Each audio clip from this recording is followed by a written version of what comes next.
todos nós estamos muito chateados com a eliminação do Grêmio de Futebol Porto Alegrense. O Renato Gaúcho, então, nossa senhora, chateado e irritado. Vejam só.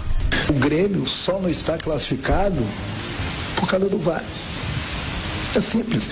Hoje, se o VAR funciona, o Grêmio está classificado, eu estaria aqui sorrindo, a torcida do Grêmio estaria feliz, estava todo mundo elogiando a equipe do Grêmio, que fez a coisa certa, e estaria na final da Libertadores.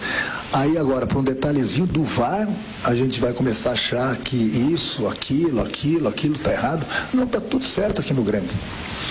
A coisa que tem que ficar bem colocada é a seguinte: o Grêmio foi roubado. E eu não estou dando desculpa. O Grêmio foi desclassificado uma Libertadores pro cara do VAR. Nem é a morte, né? Tá aí o Renato Gaúcho. Tá bravo o Renato Gaúcho, né? Agora a bola pra frente, hein, Grêmio? Negócio de ficar brigando nos tribunais. Devia ter feito muito mais ontem dentro de campo e não fez.